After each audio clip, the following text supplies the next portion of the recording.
Opa, bom dia, beleza? Seja bem-vindo ao especial do 5K, onde a cada 5.000 inscritos é votado qual será o próximo vídeo do especial. E pode ser qualquer coisa, literalmente qualquer coisa. Mas que bom que vocês fizeram a escolha certa dessa vez, e eu estou aqui para falar dessa obra, chamada Warhammer 4K. Trata-se de um universo de ficção científica gótica, criada pela Games Workshop em 1987. Só para você ter uma ideia, é como se fosse uma mistura de Mad Max, Duna, Alien, Lovecraft, Imperialismo, Star Wars e Doom.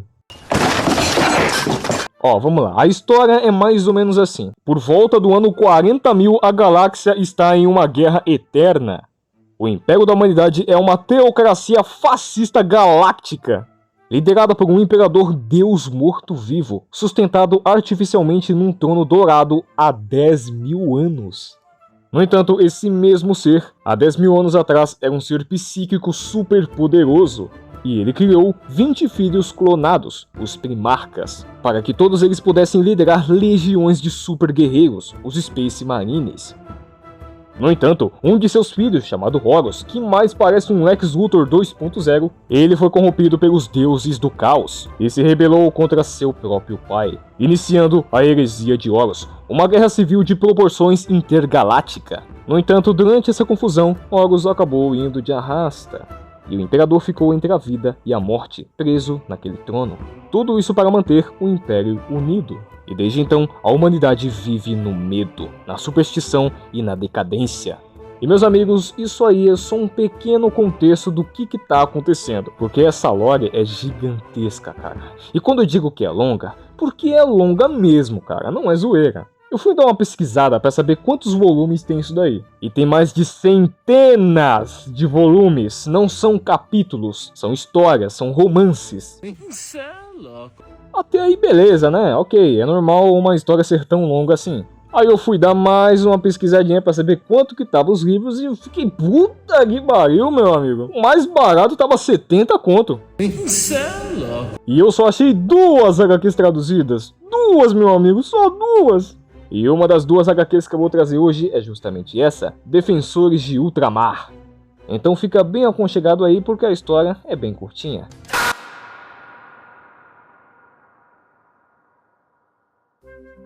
O capítulo começa em McGree, as montanhas da coroa de Hera, e aqui vemos um grande grupo de humanos fazendo uma trilha, mas não era muito agradável. Aparentemente, era um treinamento bem pesado, tanto que um deles mal conseguia ficar de pé, mas o outro o incentivava e o ajudava. Então um deles avistava alguma coisa que lhe chamava muita atenção. O que estava à frente deles era a imponente fortaleza de Hera, aquilo que eles tanto buscavam. Aquilo se tratava de uma provação, um treinamento para se provar digno de ser um Space Marine, e eles conseguiam. Entretanto, um Space Marine veterano aparecia e perguntava: então vocês acham que são Space Marines, certo? Diante da imponência daquele soldado, os jovens travaram, e ele questionava: então vocês acham que já podem se provar? Vocês acham que sabem o que isso significa? Não, vocês não sabem. Agora levantem! Então ele chamava por Uriel, o rapaz de cabelos longos, e ele dizia: você carrega um nome honrado, garoto. O capitão desta companhia também o carrega. E você, eu te observei na corrida. Você poderia ter vencido. Por que diminuiu o passo? E Uriel responde por ele: não, é que eu e o Janek juramos vencer a corrida juntos. Houve um breve silêncio, mas depois um aceno. E então ele dizia: ele poderia ter vencido, mas honrou o juramento. Bacana. Mas o careca contesta, dizendo: não, ele deveria ter vencido a corrida, era o objetivo. No entanto, o comandante dizia: não, meu amigo, você não tá ligado. Eu quero guerreiros que permaneçam ao lado de seus irmãos, custe o que custar. Foi exatamente isso que fez a 4ª Companhia grandiosa. E é isso que a tornará grandiosa novamente. A cena corta e agora estamos em um grande palácio. E a narração do comandante dizia que o Lord Calgar o convocou. E aqui nos é mostrado o Salão da Espada, a biblioteca de Ptolomeu, por fim, o teto de Macragge, onde a terra toca o céu. Posteriormente, nos é mostrado então alguns Space Marines no palácio, onde um deles se apresentava ao seu superior. Aquele era o sargento Lertius, e seu superior perguntava como estava indo a 4ª companhia, e se já conseguiram substituir as perdas em Taxis Ultra. O sargento responde que estarão completos até o final do dia, e tudo estava indo bem conforme o planejado. Acontece que Lertius sofreu muitas perdas recentemente, mas seu superior o parabenizava pelos seus grandes feitos, sendo um deles reconstruir a 4ª companhia. Mas ele não fala apenas de números, pois o espírito da 4ª companhia estava quebrada após Tarsis Ultra e o exílio de Uriel. Lertius agradece, mas dizia estar um pouco inquieto com este cargo. E quando questionado, ele responde que foi a sua acusação que levou o Capitão Ventress a cumprir seu juramento de morte, e que não é certo que ele avance de posição por conta disso. Mas seu superior dizia: mas não diga isso, rapaz. Ele se orgulhava de você e confiava que você pudesse reconstruir a 4ª companhia. E você fez. Sinta-se honrado. Pô, valeu. Mas houve alguma notícia sobre o Capitão Ventress? O bibliotecário teve alguma visão sobre isso? Bom, eu fiz essa mesma pergunta todos os dias, desde a sua partida. E por sua espada, juro a você que nada sei do destino de Ventress. Entendo. Então, espero que ele tenha encontrado seu fim com coragem e honra. E seu superior dizia bem, ele era um Ultramarine, como poderia ser diferente? Mas enfim, eu não o chamei aqui para isso. Tenho uma missão para você e para a 4ª companhia reconstruída. Tudo bem? Estamos prontos? Qual é a ordem? A fragata Gladius, honra de Guilliman, estava patrulhando as fronteiras de Ultramar, mas perdemos contato. Sua missão é levar Vai Victus e a 4ª companhia até lá. O sargento, de prontidão, acata a ordem e aceita a missão. Mas seu superior dizia: tudo bem, mas antes disso, vá ao Templo da Correção e faça sua reverência no Santuário do Primarca. E como ordenado, ele vai até lá e aproveitava para fazer a seguinte oração: Lorde honrado, venho até ti em busca de orientação, e peço que vigie os guerreiros da 4ª companhia, enquanto tomo as estrelas em teu nome. Sou indigno de liderá-los, mas conceda-me a humildade para fazê-lo com honra e coragem. Perdoa-me, Senhor. No entanto, ele era interrompido por um tal de Marcos, que perguntava: com licença, eu posso falar? Mas o sargento não gostava nem um pouco de ter sido interrompido. E ele se explicava, dizendo: não, eu tô ligado, mas não pude deixar de ouvir suas palavras. E eu quero te falar que você tá muito enganado. O sargento ficava: como assim, cara? Ele estava se referindo à sua falta de valor para liderar a 4ª companhia. E ele dizia que sim, ele é digno e queria lhe agradecer. Mas o sargento pergunta: mas me agradecer pelo quê? Então ele dizia que há 40 anos atrás serviu na defesa planetária de Kaut e perdeu seu braço lutando contra piratas Eldar. E ele se lembrava: agora me lembro, foi uma batalha bem rápida e brutal. Ele dizia que durante aquela batalha ele quase foi de arrasta, mas o sargento o salvou bem na hora. Surpreso, o sargento pergunta: caramba, você veio de Kaut até aqui? E Marcos responde: sim, meu serviço na Força de Defesa terminou, e eu sabia que eu precisava vir aqui e te agradecer. E também ao grande Primarca pela vida que tive. E o sargento se curvava a Marcos muito agradecido, dizendo que aquilo poderia ser um lembrete do Primarca sobre o seu papel, a importância do seu dever. Avançando um pouquinho mais à frente, agora estamos em Vai Victus, no espaço sideral. E todos os Space Marines estavam a bordo do grande Vai Victus. A nave que após uma guerra ficou 6 meses em reparos, mas agora já estava pronta para outra guerra. E na ponte do comando está Laszlo Tiberius, o mestre da frota e senhor de Vai Victus, onde o próprio comentava com Lertius que era muito bom estar de volta em Vai Victus, onde ele dizia que passou-se tempo demais, desde que a 4ª companhia levou a luz do Imperador aos inimigos. O almirante dizia que mesmo a lâmina mais afiada se torna cega se não for retirada da bainha e banhada no sangue de seus inimigos. E Lartius dizia por fim que esperava ser digno, assim como aqueles que a empunharam antes dele. Esperançoso, Laszlo dizia que sim, ele seria capaz, e colocava muita expectativa nele, dizendo que ele era muito promissor. Repleto de confiança, ele dizia que a 4ª companhia é a defensora de Ultramar, e agora que estão de volta à força plena, eles têm uma missão a cumprir, e que fez um juramento de jamais decepcionar Lord Calgar, ou seu antigo capitão, e enquanto seu coração bater, ele os honrará. E na sequência, Laszlo responde: Bom, disso eu não tenho dúvidas. Haja com coragem e honra. Então, essa companhia poderá ser sua. E o sargento ficava: o quê? Minha? Não. Quando o Capitão Ventress voltar, ela será dele, assim como sempre foi. No entanto, Laszlo o adverte: você tem que aceitar que ele não vai voltar. Poucos são aqueles que fazem um juramento de morte e voltam para casa. Mas a quarta companhia precisa de um capitão. Então, Lartius finaliza, dizendo: vai ter, almirante. Vai ter. 9 dias se passaram, e eles já estavam próximos da órbita de Spandor. E o piloto dizia que encontrava o sinal. Ele afirmava ter algum tipo de interferência ao redor de Spandor, ao que ele dizia ser algum tipo de vazamento de radiação, típico de reatores de plasma mal mantidos ou sem blindagem, mas que ainda assim conseguia captar o sinal da nave dos Ultramarine. Isso é sem dúvidas. O almirante então pedia uma imagem limpa do que estava acontecendo lá embaixo, uma visualização que filtrasse toda essa radiação. Assim era feito, e nos mostrava o que pareciam ser orcs pegando todas as peças da nave, o que deixava todo mundo ali indignado. Assim, o almirante deixava ordens claras de que quando eles descessem, não era para deixar nenhum alienígena vivo, e o sargento obedeceria com prazer. Após isso, ele pedia ao piloto para mandar essa mensagem a McCraig e conseguir o nome do governador de Spandor, ao que o piloto achava rapidinho: Saul Gallow. E o almirante ficava todo animado. Fazia tempo que não tinha uma boa luta.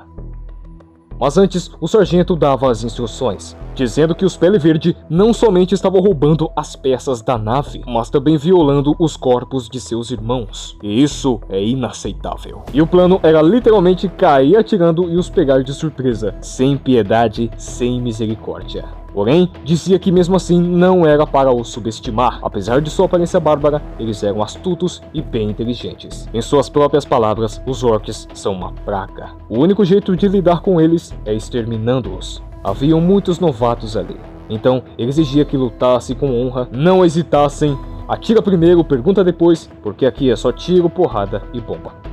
Enquanto se preparavam, Laszlo dizia brevemente que seu discurso foi muito inspirador e o lembrou de seu antigo capitão. E aqui é reforçado que Lartius é diferenciado, ele é especial, inspirador, forte, destemido, e que esse era o legado de Ventress. Lartius agradecia profundamente aos seus irmãos de batalha. E agora sim, com coragem e honra, eles partiam direto para a batalha. O capítulo começa com as naves ultrapassando a estratosfera do planeta, como se fosse uma chuva de meteoros. E como era dito no plano, eles caíam atirando. Os orcs eram pegos de surpresa, mal tinham reação para reagir e atirar. Eles avançavam, e o sargento ordenava que ficassem atrás da rocha e destruíssem qualquer unidade pesada. Pela honra e pela glória, matem todos eles. Assim, eles iam avançando, e aqui nos era explicado que os esquadrões táticos possuem a flexibilidade para lutar contra qualquer inimigo, e são a espinha dorsal do Adeptus Astartes. E os esquadrões devastadores podem destruir até mesmo o inimigo mais resistente com suas armas pesadas.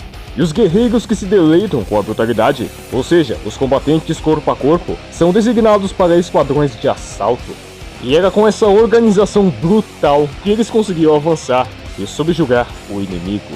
Mas, como foi dito anteriormente, eles não podem ser subestimados, pois um deles era atacado justamente no reator, a fonte de energia da armadura. Porém, seu colega já estava preparado para atirar, assim salvando o seu sargento. O almirante chegava e perguntava: e aí, mano, tá suave aí? E ele respondia: não, pô, eu tô suave, mas e as nossas perdas? Perdemos muitos? Chegava uma galera aí e falava: não, ninguém morreu, mas teve alguns feridos aí. Então, se não morreu ninguém, tá tranquilo, vamos continuar. E assim a batalha se estendia e os orcs estavam tomando a pior, mano. Porém, nossos heróis estavam começando a suar, porque o número deles era muito maior do que eles imaginavam. Desesperado, o sargento acelerava os selenos, falando: vambora aí, pô, vambora, a gente não tem dia inteiro não. E os selenos falavam: calma aí, sargento, tem que fazer na calma, relaxa aí, pô. Neste momento, uma legião inteira de orcs apareciam, como se fosse um oceano verde. A situação estava tão tensa que o sargento comunicava ao almirante falando: ajuda aí, pô, fazendo um favor, por gentileza. O almirante escutava o pedido de socorro e falava: não, pode ficar tranquilo aí, eu vou resolver essa parada aí. Ele apertava um botão com toda a força do seu ser e falava: seus filhos da puta. E o Vaivictus dava um puta tiro no planeta. E aí o tiro chegava devagarinho, sem pressa, sem ansiedade. Mas quando chegava, meu parceiro, aniquilava tudo que tinha no caminho. Mas eles conseguiram se esconder a tempo em uma caverna. Porém, eles viam uma iluminação estranha. E eles já ficavam: ih, rapaz, coisa boa não tem aqui. Até que eles viam uma coisa que os surpreendia.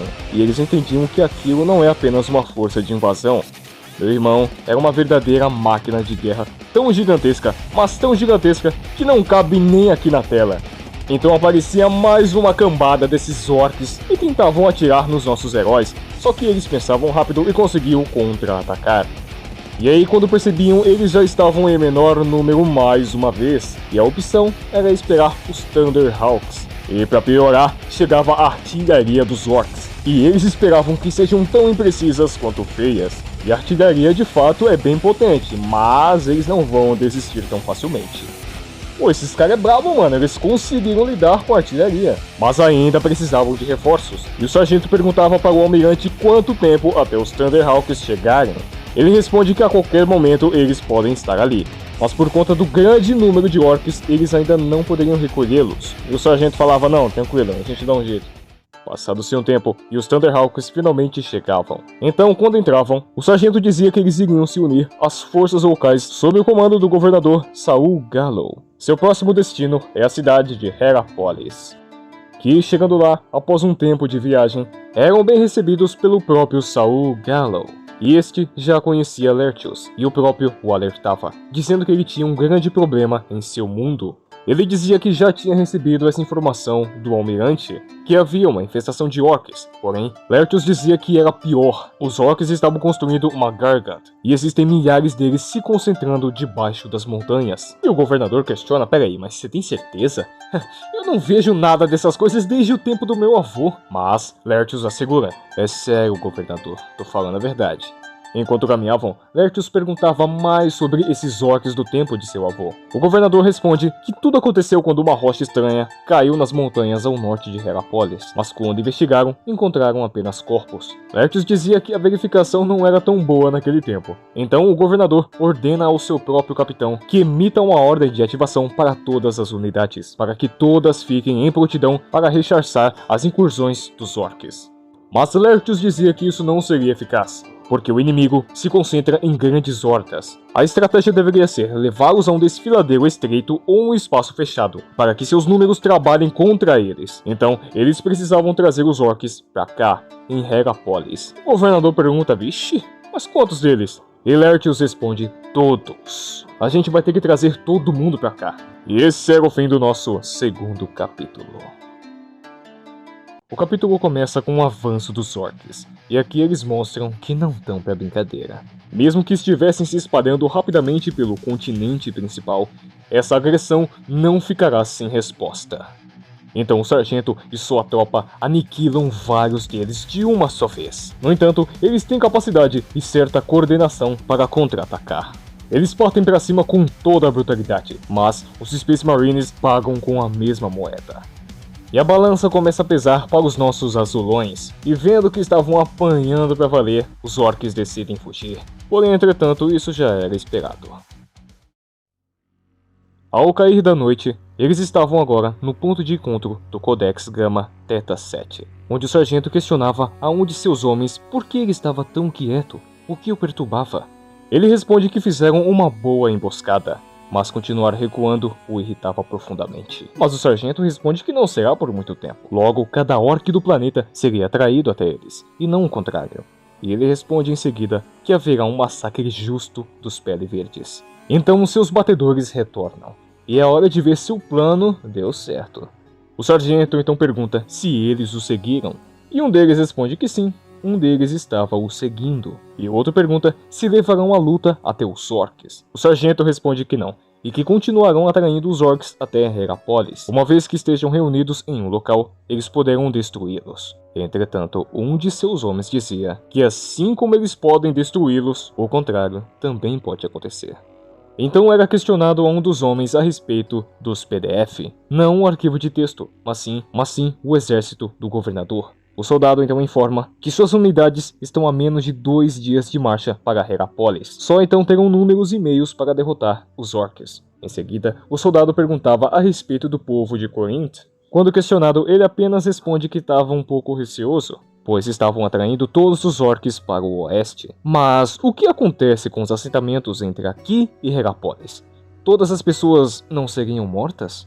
A pergunta foi tão boa que deixou os seus superiores sem palavras. E vendo que estavam com um pouquinho de moral, ele complementa: tem crianças recém-desmamadas e inocentes. E aí?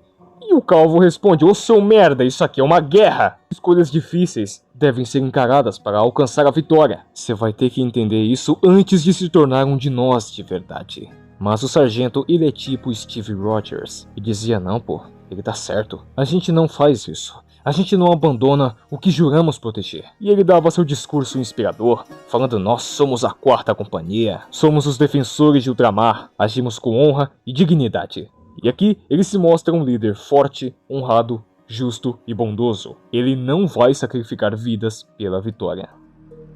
A cena corta e agora estamos em Corinth, descrita como homônimo de uma das grandes vitórias dos Ultramarines. Passado-se um tempo, eles chegavam na cidade, então era hora de preparar tudo, porque o grande dia havia chegado. Assim que chegava, o sargento Lartius era recebido pelo tenente Agemon, e estes iriam se unir, se tornando parceiros de guerra durante essa guerra passageira. Um tempo havia se passado e as defesas estavam totalmente prontas. Cada homem armado estava pronto para mais uma guerra. Então, o primeiro anúncio do conflito era dado. E o pessoal ficava: caramba, mano, os caras já começou assim? Não vai ficar assim não. E dessa forma, toda a legião de orcs estava reunida num só lugar. Eles partiam para cima sem medo, e nossos heróis revidavam com tudo que tinham. Aquela legião que parecia não ter mais fim era bombardeada. Mas os orcs revidavam com sua artilharia. Porém é claro que os Ultramarines não se limitariam apenas no ataque à distância. Assim que conseguiam se aproximar, os Ultramarines focavam em destruir as armas do próprio inimigo, praticamente os deixando sem recursos. E aí depois, meu amigo, os caras apelavam. Os caras mandavam praticamente uma máquina de combate no meio do campo de batalha para destruir todos os orcs, meu parceiro. Tipo um mini Megazord. E mais uma vez a vantagem caía para os nossos Ultramarines. Os orcs não tinham a menor chance e não conseguiam mais avançar. E mais uma vez aquele tiraço era dado naquela legião, acabando com uma boa parte do exército deles. E a única opção que eles tinham ali era recuar. E mais uma vez o Lartius era parabenizado. O cara é foda, ele não erra uma. A cidade praticamente ficou ilesa. Não houveram perdas nem consequências para os nossos azulões. Posteriormente, eles se encontravam novamente com o governador, que praticamente dizia: pô, deu tudo certo, tá tudo uma maravilha. Mas ele dizia que haviam mais de 1000 reservistas, todos voluntários que tinham capacidade de segurar uma arma. No entanto, o sargento dizia que aquilo meio que não era necessário. Até aquele momento estava tudo em paz, tudo tranquilo. Isto é claro, até receber a notícia de orcs vindo do horizonte. E quando o sargento e o governador viam com seus próprios olhos, se assustavam. Para os orcs agora é tudo ou nada. E agora utilizariam da Gargant, a sua arma mais poderosa. Assim finalizamos o nosso 3º capítulo. A batalha final há de começar. Os orcs estão apostando tudo que eles têm no Gargant. Os caras meteram um all-in, tem que ser agora ou nunca. O governador ficava apavorado com aquela cena, dizendo: ih, rapaz, agora ferrou, agora deu merda. Mas o Lartius dizia: que isso, pô, fica tranquilo, a gente resolve, né não, ô capelão? E o capelão, ao invés de se acovardar, fazia um puta discurso motivacional pra toda a galera. Qual é o terror da morte? Simplesmente morrer com um trabalho incompleto. Qual é a graça da vida? Morrer sabendo que a nossa tarefa está concluída. Eu estou ao lado de guerreiros de honra, e os guerreiros que agem movido pela honra, seu dever é a honra. E assim por diante, o cara motivava toda a galera, onde não importa se você morra, o que importa é que você concluiu a sua missão. Tudo bem cair atirando, o ruim é morrer falhando. Então aqui já vemos um padrão claro, homens honrosos e gigantes, praticamente super soldados patriotas. Não que isso seja ruim, tá? Mas o governador em especial dizia, olha, palavras bonitas, mas um bom discurso não vai salvar minha cidade não, hein? E aí em seguida ele perguntava, ó, tu fez contato com o Invictus? O sargento responde que sim, mas dizia que o almirante não poderia os ajudar. Ainda. Não enquanto o Gargant ainda estiver funcionando. Então, por enquanto, é fé em Deus e todo mundo por conta própria. Mas o sargento estava confiante que eles iam conseguir. Enquanto isso, os orcs tentavam de tudo para invadir aquele lugar. De tudo mesmo, até botar os próprios amigos dentro de um canhão e jogar eles até lá dentro. Os bichos até faziam uma macumba muito louca e jogavam uns goblins lá dentro. Então a situação ficava um pouco apertada para os nossos heróis. Enfim, a Gargant era usada, e o tiro dessa bagaça era tão poderoso, meu irmão, que destruiu as defesas do lugar facilmente, permitindo com que eles entrassem. Agora finalmente estava pesando para o lado dos orcs, tanto que o capelão, por um momento, perdia as esperanças. Então a estratégia agora era partir para cima do Gargant e tentar fazer alguma coisa com ele, mas meio que isso não estava sendo muito eficiente.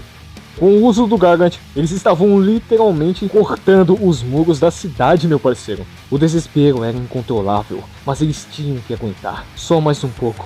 Entretanto, você acha mesmo que o Sargento Lartius vai ficar quieto? Não vai não. Com coragem e honra, Lartius e todo seu batalhão partem para cima do Gargant, o deus de metal dos orcs. E eles faziam de tudo para danificá-lo o máximo possível. Então, ao acharem uma brecha, eles finalmente estão dentro do Gargant. Objetivo, destruí-lo de dentro para fora. Mas é claro que haveriam obstáculos. Uma sangrenta batalha se iniciava. Apesar das dificuldades, nossos heróis conseguem derrotá-los com muita facilidade. Assim que os eliminavam, eles estavam preparados para plantar a bomba. Mas antes da detonação, o sargento comunica para todos que estão perto do Gargant se afastarem imediatamente. E os homens são bravos, meu parceiro. Eles plantavam a bomba e conseguiam sair sem problemas. No entanto, uma figura inusitada aparecia de repente. Era simplesmente um orc trajando uma armadura de combate. Uma imitação barata da armadura dos Space Marines. E ele desafiava o nosso sargento. Mas o sargento não recuava e partia para cima. E o orc, por incrível que pareça, estava numa vantagem boa. A armadura era meio arcaica, mas era pesada. E aí fazia tipo uma cena de Optimus Prime versus Megatron muito foda. Mas plot twist, orc vagabundo. Chegava o capelão e aí, Lartius, quer uma ajudinha aí? E dava ali uma pancada que quebrava uma boa parte da armadura. Então, o nosso sargento eliminava o orc. Um golpe limpo, direto e mortal. O senhor da guerra orc estava morto, e humilhantemente era jogado de cima do Gargant. E finalmente então o Gargant virava saudade. Como dizia no RJ, virou estatística. E agora que os orcs estavam perturbados e desorientados, eles aproveitavam isso para eliminar o restante. E então esse oceano verde encurralado em meio às montanhas eram consumidos pelas explosões, assim finalizando esta guerra. Assim que a poeira baixava, o governador elogia grandemente a bravura e coragem do nosso Lartius e prometia um grande monumento para cada um deles, como homenagem e agradecimento. Mas humildemente ele dizia que isso, pô, tá tranquilo, precisa disso tudo não, um obrigado e já basta. Então, respeitosamente, eles se despedem um do outro. Em especial, o governador, pela ajuda e pelo apoio. Mas pô, achei fácil, hein? Acho que dava pra mandar outra horda que eles resolviam rapidinho. Mais tarde naquela noite, a nossa frota de azulões finalmente voltava para McCraig e Lartius se encontrava com seu superior, e o mesmo o parabenizava, o que deixava Lartius um pouco pensativo. Tipo, não é comum o nosso mestre vir aqui e me agradecer pessoalmente. E seu superior confirmava, sim, é verdade, mas é que algumas coisas aconteceram na sua ausência. E o sargento questiona, o quê? Uriel Ventris retornou. Assim terminava a nossa história.